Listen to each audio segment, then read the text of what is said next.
happen on any night. Here's Evans in the post. Straight away, Lonnie White for three. And her hot shooting continues. 57% from deep her last 8 games. You know, their willingness to wait a little bit and really try to get to executing an open shot is going to be pretty darn important tonight for the Utes. Rebounds in so many games this year, 4 of her last 6.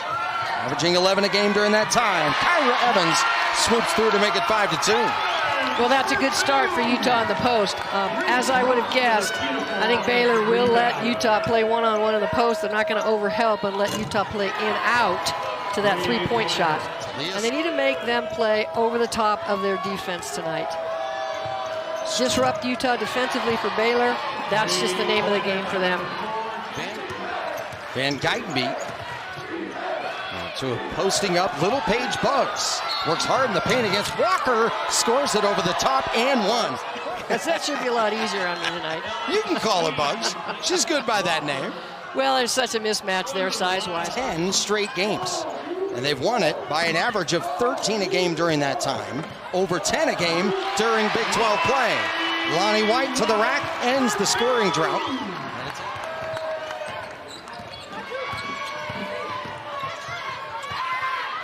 A three-pointer on the way from Bella Fauntleroy. And Bella Fauntleroy, well, and only 17% in conference play. So, you know, the numbers you hope play out when they're good for you. And so, just kudos to Gavin and his staff. What has impressed you most?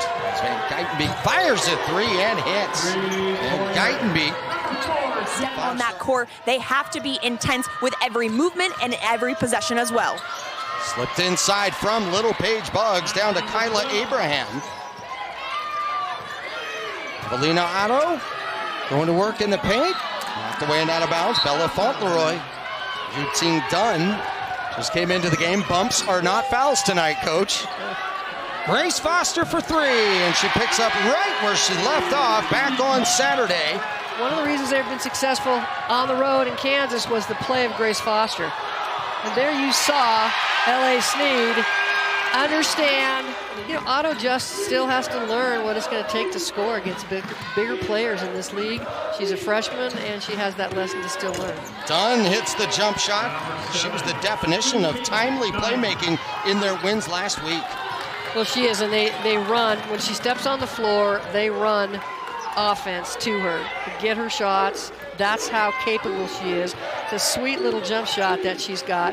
And if she comes off curls, Utah has got to switch a curl because they have to chase her on any other screen action. Well, Baylor did have a great shooting first half percentage-wise. Utah did not, and we will see if, you know, they had a great first quarter, staying close and still having room to improve. Baylor's shooting, if they can keep that up, makes them as good as they can be with their athleticism if their shooting can match that. Otto with that putback, cuts it down to one. There's Dunn from three, and she hits. Dunn, 42.4% from distance.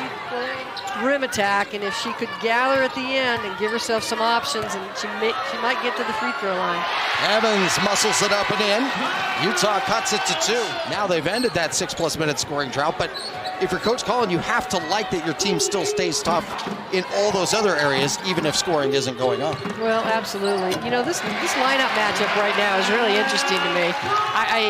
You see Utah going as big as they can be against the smaller Baylor lineup, so rather than having that 4-player with Reese Ross, having, at this point, a little bit smaller player, and, you know, you see Baylor just taking it to the rim a lot more, too. I don't think that they're probably, they probably just want to take advantage of their quickness and athleticism, see if they can take advantage by putting the ball on the floor and driving. A lot of physicality in the paint. You see this block here from Abraham.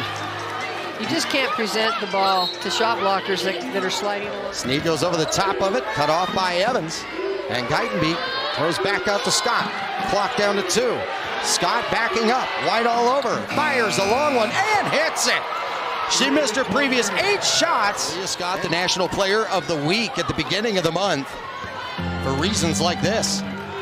Shooting from distance now at 2 of 14. Scott knocks down another one. It is. The pressure is not on them, but they have just become a better team than I think most people at this point would have predicted. And Wilkie up the court for the Utes. Right to the rim, Brooke Walker. Welcomed back to the starting lineup. Utes getting stops. Had a chance on that last possession, didn't convert, but Brooke Walker cashes in on this one. Now goes to Johnson straight away. Fauntleroy will try it again. Misfires again.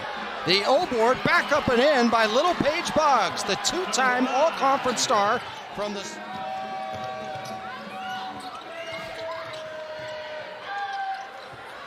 Three-point hit is up and good from Talia Scott.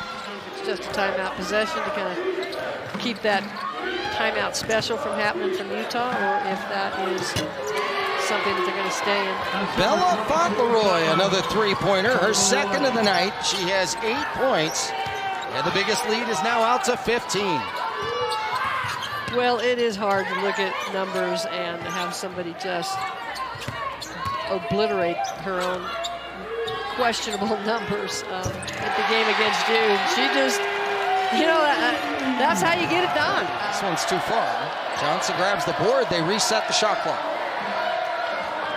They got a fresh 20 out of this. Van Guytenbeek straight away. It's money. Van Guytenbeek, 20. But still plenty of time. And only down by 12. Jelmstad blocked by Fauntleroy. The good news is they've done a lot of other things to stay close. I mean, it's a 12-point game. It's not a blowout. They have, they've got 7.5 minutes left to go, and if they could put it all together, they could make a run.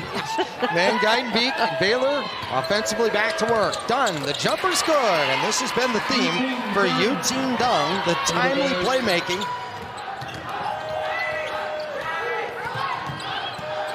Dunn.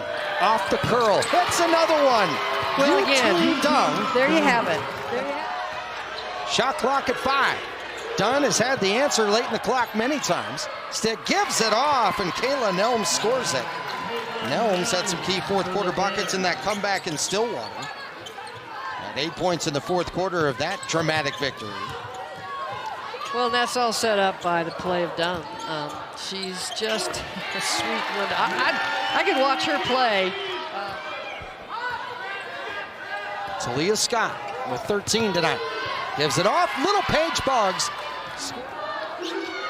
It will remain that way, most likely, as they're in command. Van Guytenbeek goes to Little Paige Boggs. An exclamation point here tonight for Baylor, now up 17.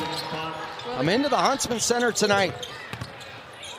What was going to be a tough battle for sure. They had a great defensive start to this game. They carried that on throughout. And Baylor continues to be undefeated in true road games. They win at Utah, and the defense flexed for all 40 minutes.